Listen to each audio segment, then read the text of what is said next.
up, YouTube family? It's your girl Salena, and I'm back with another video. Today, you guys, as you guys can see, I am in the car, which means we are doing another car chat with your girl Salena. If you haven't already watched part 2 of the story that I just posted, which is talking about when I first moved back from my mom from Connecticut to be with my second daughter's dad, then I would highly suggest for you to go watch part 2 if you haven't watched it already, and then come back and watch part 2. No, go watch part 1 and then come back and watch part 2. Okay? So, where I left off is, I'm using the light for the car because it's dark in here. Hopefully, it doesn't make the... Hopefully it doesn't make the battery die. So, we're going to make this quick just to make sure. God forbid the battery doesn't die. So, anyways, so where I left off is, so I really wanted a family, and I was going to do anything I had to do it. I did everything I had to do to get one, regardless of the consequences. So in this video, we're going to be talking about how me and my second daughter's dad broke up. So make sure you guys subscribe, like, and comment, and turn on those post notifications. So, okay, so we moved into our own apartment. Well, it was my apartment, and we moved into it. And then I had him come live with me. So we had my first daughter, and we had our baby. I ended up giving birth to her March 3rd. So I had Lila. I'm able to say her name because she was with me and she's mine. So we're living together. We're playing house. He's playing stepdad to Angela. Everything's fine. We're for the first couple of months, 5-6 months, I don't know how long, we were fine until he started meeting people, or still he started knowing people in Yates. In Yates, that's where we used to live. Until he started meeting people in Yates. And he would go outside again, because that's what he likes to do. He likes to go outside and be around people. I didn't give birth right away to Lila until like a couple months after. I was still pregnant when we first moved in there. I think we moved in there on April, and I didn't have her till March of the following year. So we're playing house or whatever, and here we go again, rodeo number 2. Cooking for him, cleaning up the house, taking care of me and my daughter, making sure my daughter gets to school every day on time, getting dressed, making sure I look cute for when he comes to the house. He can think I'm looking cute and stuff, making him big dinners, all this stuff, playing house, playing wife. And I'm engaged, and I got the baby. So we're together, whatever. And, you know, when you're pregnant, your hormones are going crazy, and everything just bothers you and annoys you. So same thing like the first baby daddy. You want to be outside, want to be chilling with other people, and when you do come in the house, you barely pay me any mind. Like, no, like, what is this? Like, you don't even want to talk to me. And one thing I did notice about Mike is that he's very quiet. From the beginning, he was very quiet. And in the beginning, I thought, like, oh, it's cute. Like, he's quiet. He barely talks. Like, that's great. He doesn't say much. All he does is draw and freaking color all damn day long. And smoke. Like, okay, as long as he's in the house and he's occupied, then fine. I don't have to worry about it. But after a while, it started getting annoying. Like, you really don't talk. Like, you really don't speak. Like, what's wrong with you? Like, you don't know how to talk about nothing? Like, let's talk about stuff. Like I said, when you're in a relationship and you're together with somebody, there are different type of levels that you're supposed to connect on. You're supposed to connect on a physical level. You're supposed to connect on a spiritual level, a mental level. All these different type of levels, and we were just connecting sexually. Lord Jesus, help me to recognize the difference between love and lust, because I must clearly have no idea. Clearly don't have any idea the difference between love and lust. Lust is the thief of love. Remember that, you guys. Trust me, I had to learn the hard way. And I don't know if I'm still learning the hard way, but we'll find out eventually, won't we? Anyways, so he's not paying me no mind, not talking to me, coming in the house, 10 o'clock, 11 o'clock at night. I'm heating up his food to make sure it's hot or whatever for him, feeding him, making sure he eat good. And then he's helping me clean up the toys after my first daughter, helping me pick up around the house, helping me, you know, teach her stuff and stuff like that, or whatever the case may be. We're putting her to sleep, and then boom, we in the bed together. And this was going on for a while. This was going on for like a year or so. We're just doing the same stuff, same boring stuff every freaking day. Like, so annoying. Like, I would take my daughter to the park and he would come with us for a little bit and then he would leave to go out. Or I would go to the grocery store and ask him to come with me. He would come with me to the grocery store and then leave. Or if I was to ask him to come with me to the doctor's appointment, he would come with us to the doctor's appointment, and then as soon as he dropped us back off, he would leave. Like, okay, like, damn, like, I don't know. Can't be too ungrateful, you know? Gotta be thankful for the things that you got, so God can bless you with more. Mind you, at this time, I didn't believe in God. So, at this time, I didn't believe in God. So, I'm just having this relationship with him, and I'm like, keeping my mouth shut, not saying anything, biting my tongue, whatever. And just trying to have faith. So next thing you know, I started making friends. I started meeting people in Yates. And I started making friends with the girls in there or whatever. And these girls were all one by one, including this girl that I used to be best friends with, which we're not going to talk about on her at all on this channel. But they were all trying to point out things to me. Again, like his cousins, they were all trying to point out things to me about him. Things that they were noticing about him. And I, like, it would be sometimes I would be like, well, maybe they want him. Like, maybe they really want to, maybe they, because you know how when girls try to tell you stuff about your baby father, your man or whatever, it's because secretly they want him, like they want to be with him or whatever. So I would tell his mom what the girls were saying about him, and she would be like, oh, it's because they like him. Friends ain't friends. Friends are frenemies. Friends envy you and they want what you have, and when they can't get it or they see that you're doing better than them, they try to bring you down and they try to tell you things to try to break up your home. That's why I don't have any friends. She just has associates. She used to try to warn me this stuff all the time. So I'm like, okay, so maybe she's right. I'm just ignoring her or whatever the case may be. No, I'm listening to her, what she's saying, and I'm ignoring the girls. I listened to whatever she was saying and I was ignoring the girls. And then after a while, even though I was ignoring the girls, like, the things that they were saying, I started noticing.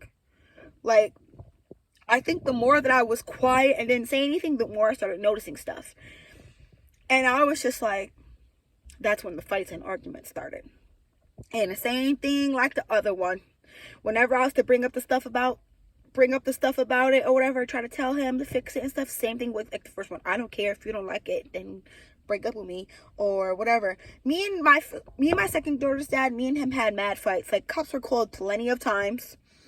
Plenty of times the cops were called, and plenty of times I was not supposed to bring him back to their house. But again, like I said, with my first daughter's dad, I've always wanted a family, and I've always wanted to have 8 kids, and I've always wanted to get married, and I was going to do anything I could to make sure that happened, regardless of the situation.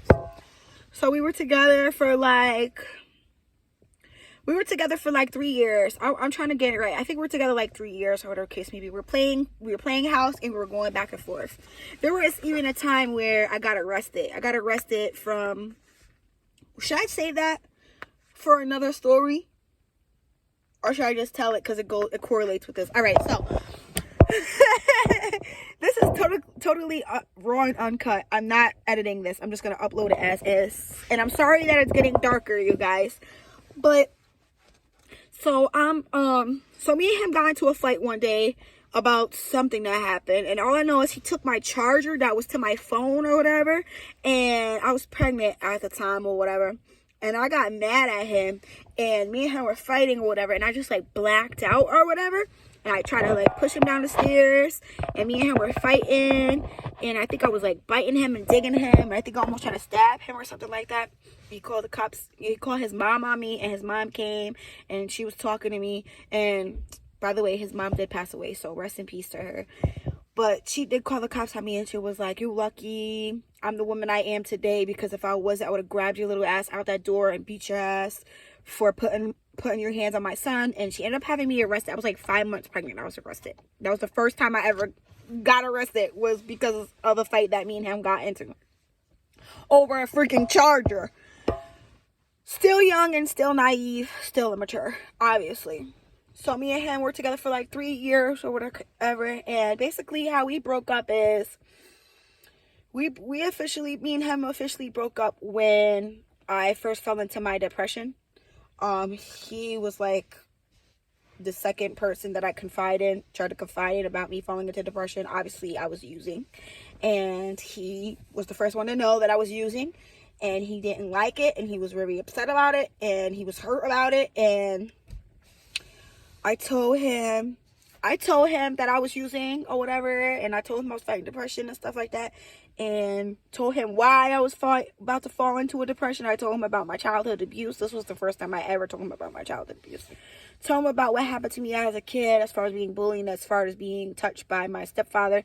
And the next day, instead of him like trying to like help me or get me out of it, he went outside and exposed my business to everybody, all his friends in Yates. He went outside and was like, "Oh, my baby mother doing drugs," and she talk about she depressed, and she's saying because her stepdad touched her, and she probably liked it, and she probably out here selling her body to do drugs or whatever, and just like making a fool out of me, embarrassing me, like it was the worst.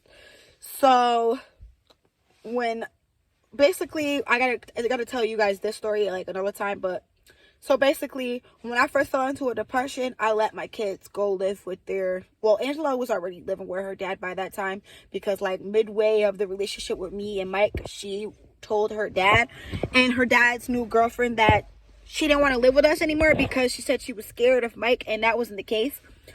Hold on, you guys. She just didn't want to, if she was doing something wrong, like cursing or talking back, he would correct her, and she didn't like getting corrected. And to this day, she still don't like getting corrected. So she would call her dad and say that he was being mean to her. He was trying to hit her, which I never, no, nobody was trying to hit her. He was just telling her, no, I'm trying to keep a kid in a kid's place. But anyways, my first daughter ended up going to live with her dad because she told her dad that she was afraid of Mike. So she's been living with her dad for 5 years. And I still had a Lila at the time. When I first fell into a depression, I asked his mom, can he take a Lila for me until I overcame my depression and my addiction. And she was like, sure, I'll take her for you. Just take your time. Take as much time as you need. I got you.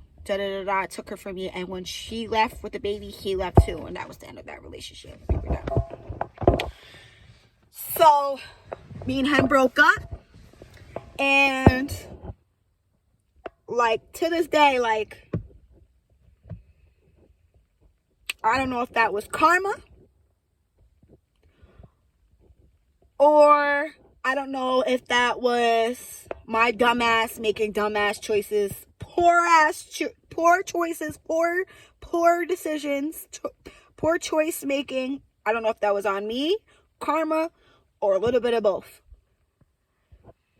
Or maybe it was just poor choices, because I can't even say it was karma, because I left my first daughter's dad because I wasn't getting any attention. But why would I leave? Why would I leave and not take the time to heal from the first relationship? Why would I leave and go and try to be with somebody else right away, back to fill the void, instead of taking time to myself and getting to know myself? Why? Because I had no idea that's what I had to do as a woman. Okay? Nobody ever told me or taught me how to be a woman. Nobody ever taught me how to self-love or how to love myself. So I just figured as long as I had a boyfriend, that meant love, and that was enough for me. Like, as long as you told me you loved me, I believed you, and now we're together. And as long as you lied to me and tell me we were going to get married and have kids, then I believed you. So now we're together. And now I'm in love. But I don't love myself. Like, you guys, Lord forgive me every single time I think about this. My kids are the biggest blessings ever. Angela and Elila are my biggest blessings ever. And without them, I don't know if I would have become the woman that I am today. And I thank God every day for blessing me with them. But sometimes I really... I do have another relationship. I am with a girl right now, which we'll talk about that another time. But sometimes, I get so mad at myself because the thought of me wanting a family so bad put my kids in two two, not one, but two kids in a broken home, like two broken families, like, because I wanted to be in love and because I wanted to be married so bad. But at the same time, like, when are these other people going to take accountability for their own actions? Like, when I first gave my life to Jesus, throughout that process, I called them both, each individually, and apologized for both of them, for some of the mistakes that I made. And I don't remember not one of them saying sorry. The first one, I think he did say sorry. He did say, oh, no, he said it's okay. He said it's okay. My first one said it's okay. We all make mistakes. We were both young and naive. And the second one, I don't remember if he said sorry or not. He just said, what do you miss me? Do you miss me? You want your family back? Like, bro, it's not that I want my family back. I can't believe I did this shit, to be honest. I can't believe I put myself and my two kids in these freaked up predicaments. Like, even though Angela lives with her dad, granted, because I never had my dad and I always wish I did, so I allowed her to go live with her dad because that opportunity was taken away from me, which we'll talk about in another story time. But like, I still feel guilty and I still feel bad, like, and I pray every day and ask God to forgive me every single day, but there's still this little bit of guilt in the back of my mind, because whose fault is it? Like, is it my fault or is it their fault? Like, or was this God? Like, who knows? Or was it the devil deceiving me? I don't know. Somebody leave a comment down below and let me know what you think, because sometimes it still doesn't make any freaking sense to me. And to this day, I still want to have a family and I still want to get married and I still want to have my 8 kids, but like, I don't know. We'll see. We're going to have to save another story time, the rest of the stuff for another story time, because I don't want the story to get too long. And these story times, I feel like, are going to help me make more sense of stuff. Like, even though I overcame all this stuff, like I overcame depression and addiction, I feel like these story times are going to help me to understand things a little bit better. So I'm going to keep on doing it, whether or not somebody likes it or not. And I don't care if I ruffle a couple of feathers. Like, it's fine. It is what it is. But I just feel like, I don't know what else to say about this. I don't know. But you guys stay tuned for tomorrow, because tomorrow I'm going to be talking about the time I had an abortion. And tomorrow was going to be a very touchy topic. So you guys are not going to want to miss it. Make sure you guys are subscribed. Make sure your notifications are on. Make sure you guys leave a comment. Leave a like down below. Like this video, you guys. And leave me some feedback. Leave me some feedback so I can go ahead and read them later. Because sometimes, like I said, it doesn't make any sense to me. It's because I made bad choices. It's because I made the choice was mine, and I made those choices. So I can only apologize to myself and apologize to my kids every single day, and hope that something good comes out of all this stuff. Maybe one of these days I will be able to bless them with a family, but I don't know if that'll ever happen, because Angela doesn't want to live with me anymore. So who knows? Anyways, thank you guys for watching this video. Peace, love, and grace.